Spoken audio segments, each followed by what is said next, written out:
series of more webinars that we will be doing as part of our education,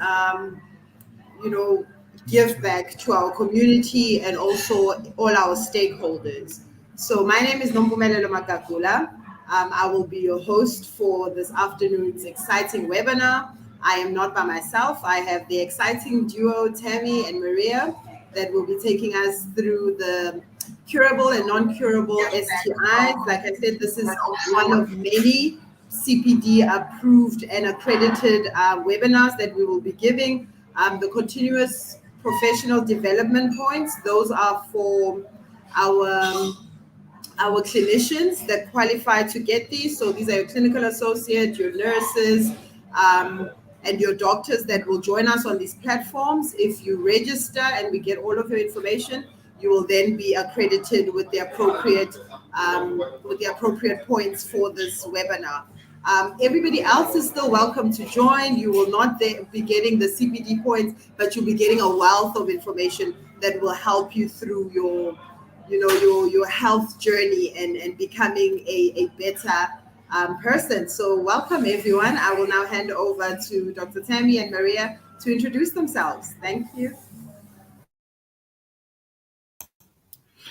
Right. Hi. Afternoon, everyone. My name's Tammy. I'm a medical officer in the Key Populations program at Aurum. And so just a bit of background, I've spent most of my career here in South Africa and Australia focusing on sexual health. And I have a particular interest in key populations. Most of my work has been with men who have sex with men, sex workers and transgender women. And I spend a lot of time looking at the HIV treatment and prevention cascade, as well as all the sexual health indicators. So thank you, and I look forward to this afternoon.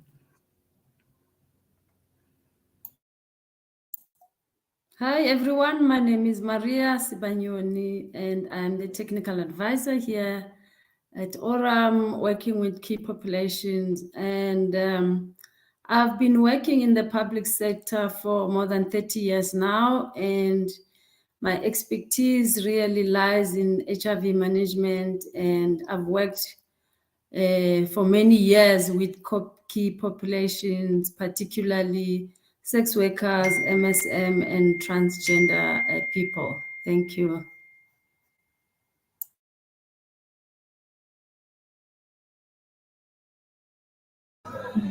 Okay, without further ado, over to you, Tammy. We are all ears. Yeah, let's kickstart. Just to actually create a scene, STIs are the drivers of HIV, and if they are not treated properly, really, it puts a person in a vulnerable position. So it's very important for us, to treat STIs. And we know that they are sexually transmitted generally, but there are those that are also non-sexually transmitted, such as the ones that are transmitted during pregnancy, during childbirth, through blood transfusion, and when a person share needles. And also what we need to note is that not all the STIs are symptomatic. There are those that are also non-symptomatic, where you find a person will be walking around with STIs and not being aware that they've got STIs. You can put the first slide, Happy. Yeah, these are one of the common acute conditions, and it's really globally. Not only it affects South Africa, but it's a global public health challenge, with health, gender, and equality. And also there's also stigma and discrimination that is contributing to this high burden. And with the MSM and transgender women cohort that we are currently working in, in our key population centers, we find that there's high incidence and prevalence of STIs. And globally, the health strategy, it details the vision and the action to end STI epidemic with strategic case of management as a key priority. And management does not only include, your treatment, giving tablets to the client. It also includes health education, but most importantly, we have to treat the partner.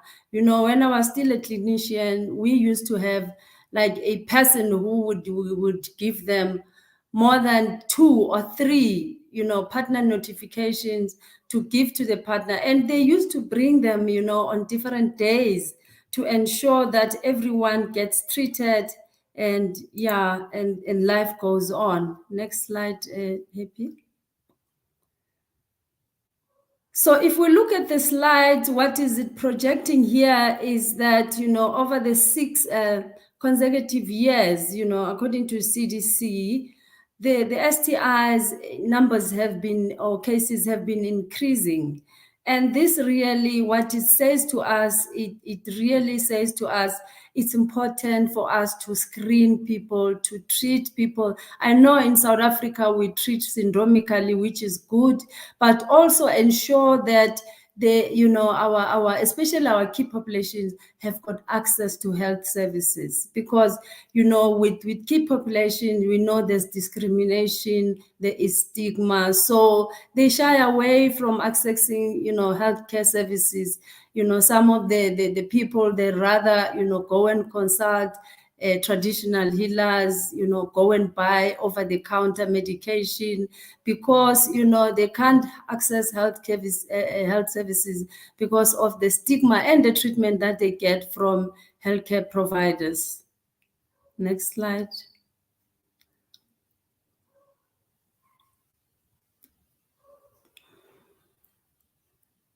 Next slide, please, Happy. Yeah, looking at the OREM data that we actually projecting here, this data is for the last COP year, and we can see that majority of our STIs are male urethral syndrome, followed by syphilis, anal discharge, and we also notably we've got clients that have got hepatitis B. But what we've also noted is that, clients that are presenting with STIs in our clinics are clients that are on PrEP. And what does it say then to us is that some of the people, when they start PrEP, they might be, ignorant or lack information that, PrEP will only prevent HIV transmission, but not all other, STIs. So the emphasis really is around, if you are providing PrEP, is important for us to emphasize that people should also continue using condoms. Next slide. I think I will hand over to Temi to continue with the presentation. Thank you. Great, thanks, Maria. So as the sort of topic of the presentation would suggest, we've gone with the WHO classification of curable and non-curable STIs. So I'm not going to read the list. You can see there. So the ones we're going to focus on is the gonorrhea, chlamydia, syphilis, the herpes simplex, and the HPV. I've left off the hepatitis B and the HIV because they, in and of themselves, are an entire webinar. So I thought I would just focus on some of the bugs that we don't normally focus on, because as Maria said, we syndromically treat. Next slide, please. Okay, so gonorrhea. I would say it's one of my favorites, but yeah. So I've put the pictures up because I do find that often it can be pictures that really help us. And I guess what I really want to kind of take home is One, if you look at the discharge, it can actually be quite diagnostic compared to something like chlamydia. It's very thick, it's very green, it's purulent. You see it in women, obviously, as well, but it can be quite distinctive. And in South Africa, we don't actually take a swab and stain it and look under the microscope. But in other countries, and I've done it, where you take the swab, you stain it, and the far right picture, those little dots are actually the gonococcus. And often you can do this with the client lying on the bed and then come back after 5 minutes and know exactly without actually testing further. But yeah, so the main thing is around the discharge and the color. Right, next slide, please. Okay, so the primary sites are the urethra, rectum, and really I've underlined the pharynx, the throat.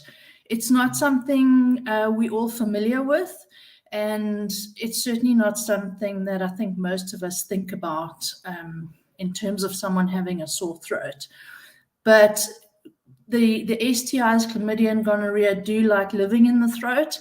Obviously, through oral sex, it then can be transferred to partners. So yeah, just something to know and kind of be aware about.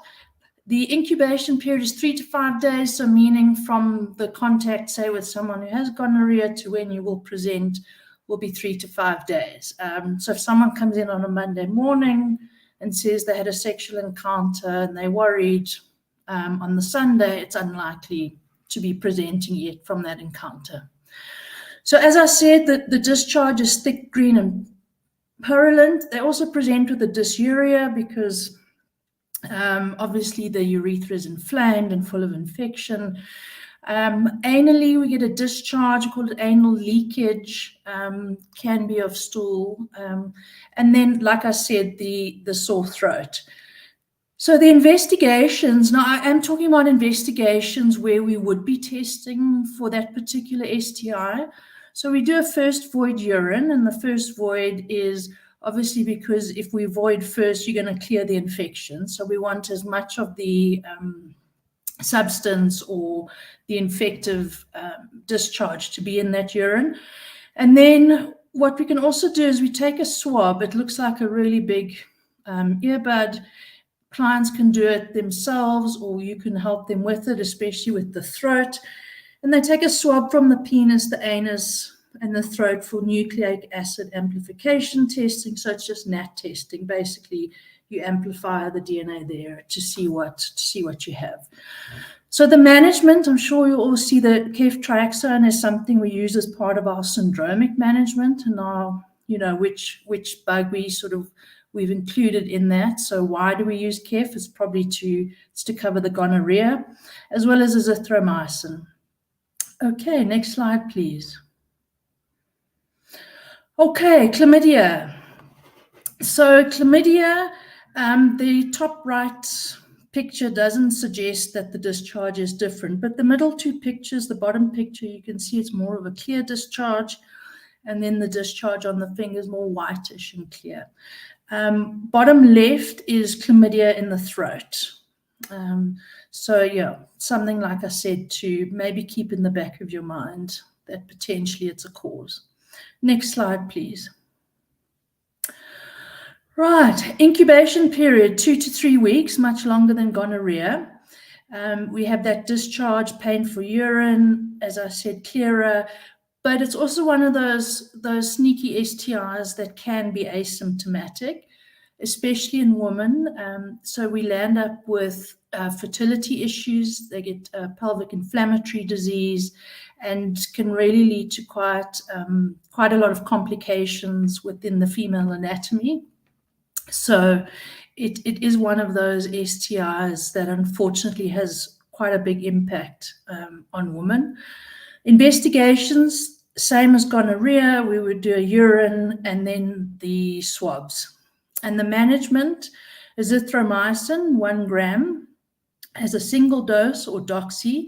So there has been emerging evidence that, in fact, chlamydia in the rectum is better treated with doxy 100 milligrams twice a day for 7 days, as opposed to just that single dose of azithromycin. Right, next slide, please. Okay, syphilis. So syphilis falls under one of the genital ulcer diseases that we see in our SOPs, our handbooks. So on the left is the actual syphilis bug, the spirochete, and then various pictures. The unfortunate person on the top right has obviously had quite severe complications from syphilis, but in and of itself, it can be something that can go unseen and that persists for a very long time. Next slide, please. Okay, so we definitely know it's a biological driver of HIV, and it's something we really need to be vigilant about. And then, of course, the long-term consequences. So you get that neurosyphilis, cardiosyphilis, which can be obviously very devastating for someone. And this is back to syphilis can be congenital or acquired. So congenital through birth, acquired in adulthood, most likely. And acquired syphilis has stages. So we have the early stages, which is your primary and secondary syphilis with an incubation period of 10 to 90 days. You then get early latent, late latent, where you're not infectious, but in terms of vertical transmission, mother to child, you are. And then you get tertiary syphilis. Next slide, please. Right, so I find like screening is something that does confuse people. So in South Africa, we do a TPHA. So if we send off for syphilis testing to the labs, they do a TPHA. If that TPHA is positive, they automatically go on and do an RPR. And an RPR will basically tell us, is the syphilis current or is the syphilis previous? So if your RPR is negative, but your TPHA is positive, it would indicate that this client at some point has had syphilis, may have been treated, may not. Often clients don't know what they were treated for, but if you generally ask, did you get an injection? Most people will know. So if the RPR is positive, like I said, if they're both positive, you have active infectious syphilis, and this is where our titers come in, which is really important to record because we do need to check if, if treatment has been effective or if there's been reinfection. Next slide, please. Okay, so early syphilis, this is the primary and the secondary. I've discussed the incubation period. So the symptoms and signs is this chancre, which can be absolutely painless. Some clients may not even know that they've had it. You can get multiple chancres, which are painful, as well as extragenital, like the mouth. And this is where, if we look at our genital ulcer disease sort of algorithm, you do cover for syphilis at the same time because we can't be 100% certain with our testing or with a lot of experience, are we dealing with herpes or this early stage syphilis? And you also get lymph node enlargement. Next slide, please. Right, so these are the chancres. The far left pictures are in fact were done with the scope, and those are the chancres in the rectum. So you won't actually see them, and the client may not know that they're there, but they are internal. And then the middle one with the arrow, it's pointing to something extremely tiny, which is again why it may completely get missed. And then we have some obvious examples of what it would look like, not forgetting anything around the mouth and lips because of oral sex, that in fact, that could be where the syphilis entered. Okay, next slide, please. So secondary syphilis, this is, if anyone's seen it, you'll know what I'm talking about. It's really obvious and diagnostic. And what you get with the secondary syphilis is this massive rash. It is generalized. It's not itchy. And then we get that there's a typo, palms of the hands and soles of the feet. You also get this patchy hair loss. You get psoriform lesions. You kind of get this prodromal sort of presentation of fever, malaise, arthralgia. Clients won't feel well. What generally obviously would bring them in is the rash, because most of us would think it was a flu or something benign like that. Right, next slide, please. Okay, so these are just pictures of secondary syphilis. You can see the hands and the feet all over the body. That client in the top right corner, obviously on the face. But once you've seen this rash once, you pretty much remember, because most people have something similar. So that's secondary syphilis. Also something to consider, you know, if someone comes in with a rash, not to always think dermatology, that STIs are also can be thrown in the mix. So really important to inquire about that and to do a serology for syphilis. Right, next slide, please. Okay, so the management, I've mentioned the benzathine, benzyl penicillin. You can either give it as a single dose, and that depends on which stage and whether there's been a recent RPR result in the last 2 years, if it was positive. So normally the later stages and any recent positive result, you'll give, you know, that weekly dose for 3 consecutive weeks. But, you know, in our sort of situation, it's probably best if a client can do that to do the 3 doses. But obviously, you know, we do have challenges with clients coming back. So, yeah, 3 doses, but 1 dose, hopefully you catch them at the right stage. So penicillin, I can't remember the last time I really saw penicillin in stock at most of the clinics around. So doxycycline, 100 milligrams twice a day for 2 weeks can be used. And is mostly used now. And then just to remember that we also need to repeat that RPR in 6 months, because we do need to, again, as I said, look at reinfection. Has it worked? I personally do repeat it slightly earlier, just to see. But yeah, 6 months to see what's happening. Okay, next slide, please. So herpes, again, that's ulcer disease. So herpes simplex, so you get herpes simplex 1 and 2, can be pretty obvious. You get these sort of crops of these microvesicles. You can get this prodrome, again, of not feeling well. The area where the vesicles eventually pop up can often be quite tender because you're getting that neural pain, because herpes lives in the nerves. And in fact, if you look at genital herpes, when it goes sort of dormant before reactivation, it can live in your sacral plexus, and then it gets reactivated and travels down the nerve. So that's where that neural pain comes from. And again, not to forget around the oral region, that you can then have oral herpes simplex, have oral sex, and then someone lands up with genital herpes. Right, next slide, please. Okay, so as I said, there's 1 and 2. When we see those clients that keep coming back, we're most likely looking at 2, although like I said, we don't test, but just something to bear in mind.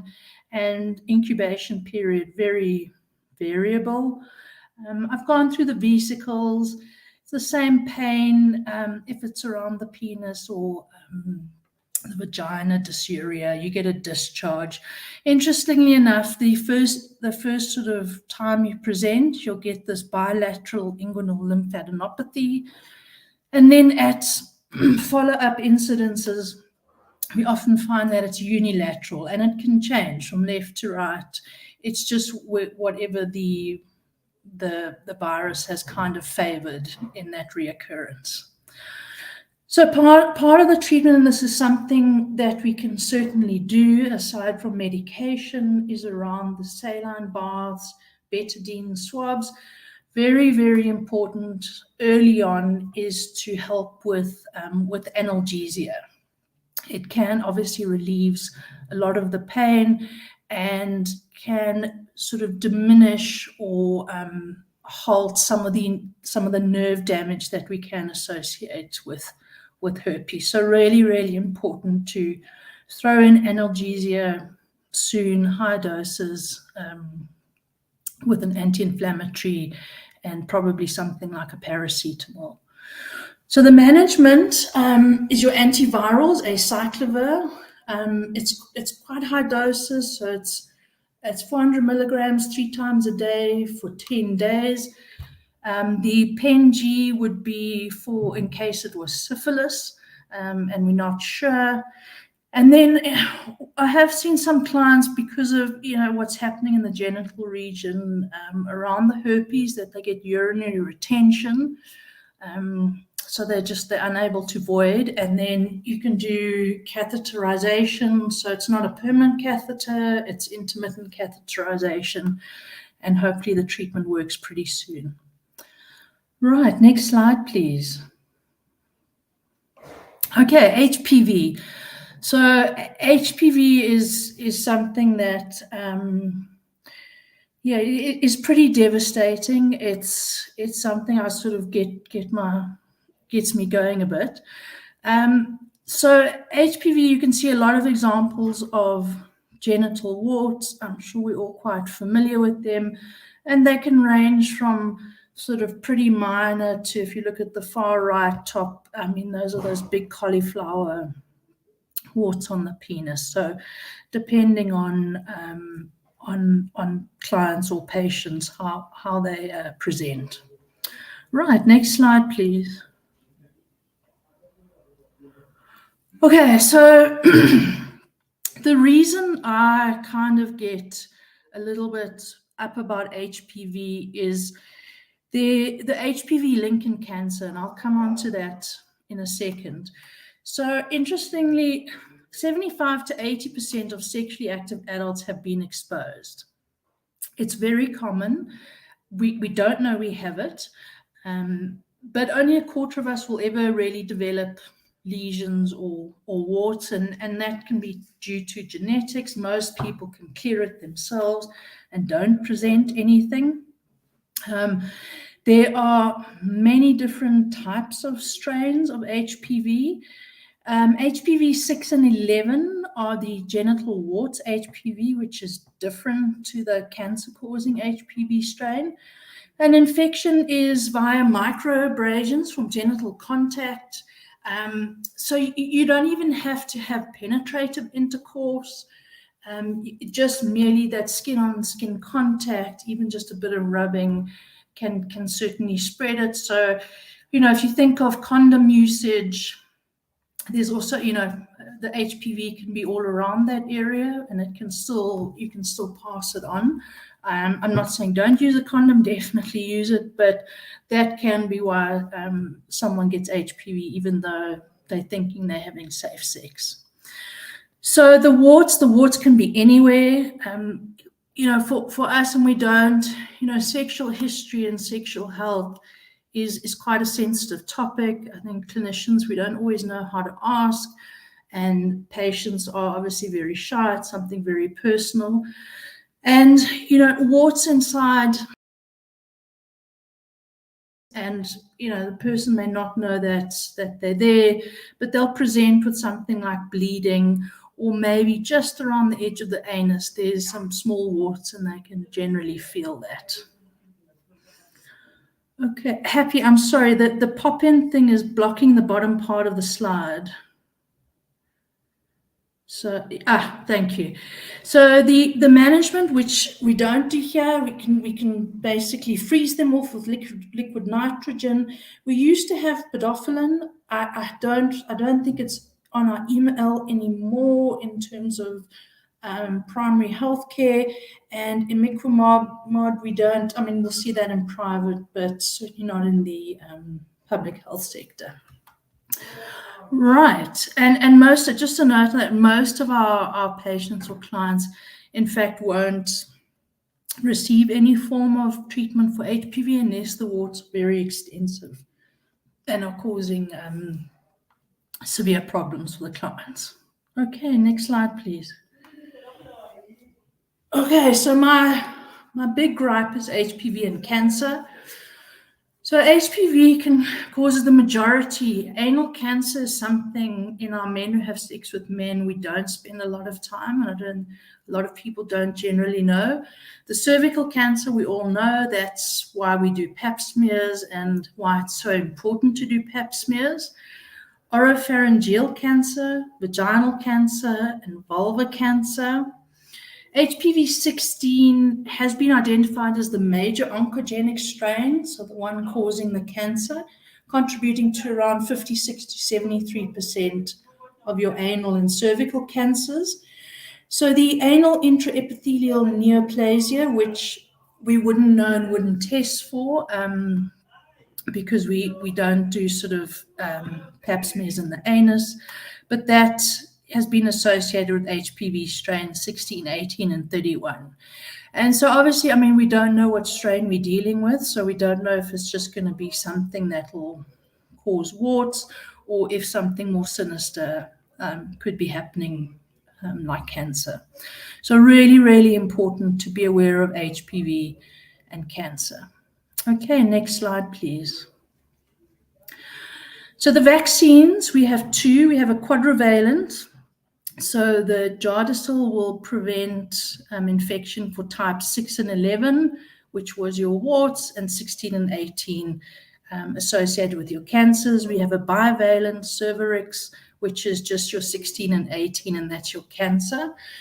And our programs are for young children, and obviously it has been something of a topic of contention among parents and schools. But the vaccines are intended for prophylactic use, so before the onset of sexual activity and exposure to HPV. Does it harm someone giving them a vaccine? No, not necessarily if they've been exposed, but this is where they're most effective. So from a public health point of view, we're not just going to offer it to everyone. We are going to target a certain age group. Right, next slide, please.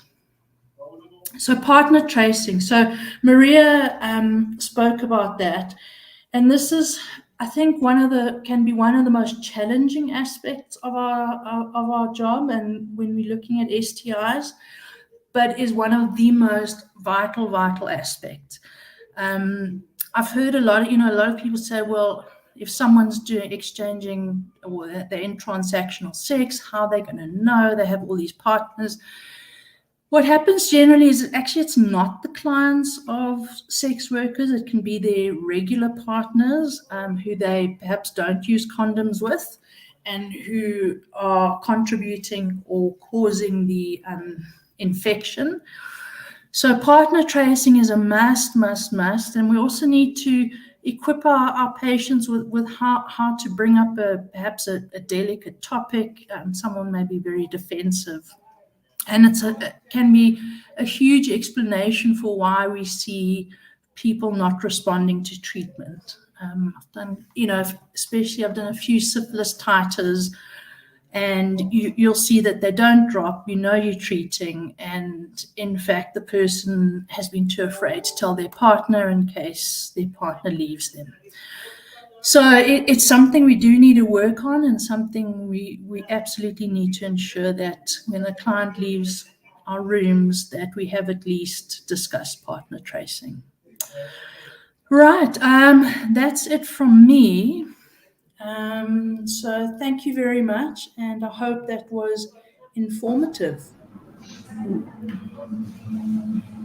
Wow, Dr. T, that was so informative. You took us back to school for a minute there. Thank you so much. We're just going to take some questions from the chat space quickly. The first one coming from the clinicians, obviously, wanting to know if they don't have penicillin, what's a suitable substitute for them to give to their patients? For what? Yeah, So I guess we're looking at, say, the syphilis. So most of us will be using doxycycline because penicillin, there is in fact a global shortage. So doxy, 100 milligrams BD, can be for 7 days or 14 days. Noted. Thank you very much, Doc. Another one coming from Abraham Mashabela wanting to know, is there a difference between the herpes that I find on my lips, like you were saying, those sores, and also the cold sores in terms of their presentation? Would a clinician be able to point out this is just a cold sore or this is now herpes? So yeah, I mean, I guess the question would lie around what are we classifying as cold sores? Most people, when they talk about cold sores, in fact, are herpes. We do get these aphthous ulcers, which we don't know the cause of, and they present very commonly in people, and they've got nothing to do with herpes. But you know, the herpes virus, it's painful, it's sore, and everything tingles around it, and you don't feel great. So you know, where if it's something benign like those aphthous ulcers, they'll come and go with a bit of discomfort, but you'll definitely know if you have herpes. And like I said, if you have oral herpes, to be really careful because you are infectious wherever your lips or mouth may go. Nice. Thank you, Dr. T, for that answer. Letitia also wanting to know that apart from HPV vaccine, how can one also protect themselves? Since you did mention that it's not only through sexual contact that you can get it, you can also get it just from skin to skin contact. Yeah, I mean that's a really relevant question, and you know we don't have a great answer. The vaccine was to hopefully decrease the amount of HPV in the sexually active pool. Most of us probably have had HPV, but we can quite easily clear it, you know, on our own. So you don't really know. It's just a small percentage of people that get the HPV that then develop Present these sort of with the symptoms. symptoms. Yeah. Noted. Andila also wanting to know, are what's contagious? You did say if they're not extensive, there's no treatment necessary for them, but are they contagious? Yeah. So I mean, I think you know if in our situation, being a low to middle income country, we're not going to treat if something's not extensive. And like I said, we had podophyllin, but it seems to have disappeared. So you know, in other countries, you'll freeze the small warts off, and that's also just because of aesthetics. So the warts themselves, you know, if you go and touch a wart, you're unlikely to get HPV. But what they are saying is that you have HPV, and that it's something to be aware of. Most people don't tell their partners if they even know that they have it. So yes, HPV is contagious. The warts in particular, not in and of themselves, and only if you are one of the unfortunate few that actually present with them. Thank you, Dr. T. Final one from Funeka wanting to know, so if I'm an MSM client at the pop-in clinics and happen to have a female partner and I've now been diagnosed with STI, when you partner tracing, will you be able to treat my female partner? Well, for HPV in particular, no, unless there's something that's happened, like the warts, or you know, in our immunocompromised cohorts, so the HIV. Obviously, it's a huge problem with the cancers because of the state. You're unable to clear the virus as much. So the HPV, no, there isn't a treatment that we would give to a partner. It would be more the individual who has it, just to be aware that they have it. Yeah. Noted. And keeping in the subject of partner tracing, can you just describe to us how I would know, or is it even possible, if I was now diagnosed with an STI and I do have multiple partners, can I pinpoint exactly which partner gave me the STI? Yeah, so I mean, to some relative accuracy, so that goes around to the incubation periods that I mentioned. The difference, say, between a gonorrhea and a chlamydia. But I personally wouldn't say if you've had multiple sexual partners within a relatively short space of time, you can't really say this is the person who gave it to me. So partner tracing is something that is particularly hard. And when I was working in Australia, they would have apps. So you could go onto an app and the app would say Tammy had syphilis, and I could go on the app during the week and check who I'd had intercourse with, as say one of the partners, and say, oh yes, I was with Tammy on the weekend, I better go get checked. So it's an anonymous way of sort of partner notification, which is not, and it was actually called the Thunder Down Under. That was the name of the app. Wow. Yeah. But here, unfortunately, we are reliant on our patients telling their partners, and that fabulous little slip that I'm sure half the time lands up in the trash can when people leave. Yeah. Thank you so much. And to all those creatives out there, there's a great idea on an app, right? You'd keep a list of where you were this weekend and who you were with. Thank you so much, Dr. T, from that. I see Happy Palengs also come through to ask, what happens when one keeps on having repeated STIs and not completing their treatment? When they feel better, they stop. Yeah. But when the STI comes back again, what are the consequences for such a patient? Yeah, I mean, basically, you're not going to clear it. It's kind of as simple as that. So if you're symptomatic, then you're going to carry on, say, having a urethral discharge. I think that's a very valid point, Happy, you bring up, that when people feel better, and most of us do, we kind of stop. I know I'm probably not the best at taking a course of antibiotics. You kind of get over it after a few days and you're feeling better. But at the end of the day, it won't go. And it also kind of goes back, and I know if I see a patient who's come in multiple times, I've given them treatment, and they are not getting better, I always you think of the partner, that they haven't disclosed, the partner hasn't been treated, and we won't go into disclosure. That's something that we all battle with in a whole nother topic. But yeah, it's definitely that reinfection cycle. So long-term consequences, sure. I mean, something like chlamydia, in females, you get that pelvic inflammatory disease. So there are certainly consequences we won't know about now, that'll sort of turn up later. But yeah, we've got to get our patients finishing their course and getting their partners treated. Very true, very true. Thank you, Dr. T. Thank you so much. Just wanting to clear up. So are you telling me that the Aurum Pop-In clinics give all this treatment that you've spoken about free of charge to all their MSM clients? Absolutely. 100%. Wow, nice, guys. So you hear it. If you are noticing any funny symptoms, if you're not feeling well, a bit under the weather, not knowing who you were with this weekend, just pop into one of our clinics and try and figure out what's going on.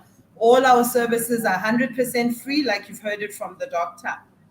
Thank you very much, Dr. Tammy. The thank yous are starting to pour in. And definitely, guys, we will be hosting more of these. And for the clinicians, it will be CPD accredited, so you will be getting points. Right. Thank you so much. Thank you so much, Dr. Tammy. Like I said, very informative, very enlightening. Can't wait to have you back. The dynamic duo, Dr. Tammy and Maria Sibanyoni. Thank you so much for our STI non-curable and curable webinar. Thank you everyone for listening, and I hope it was, insightful and you've gained a lot from the session. Thank you. Thank you, everyone. See you at our next webinar. Have a good evening. Bye-bye. Bye, everyone.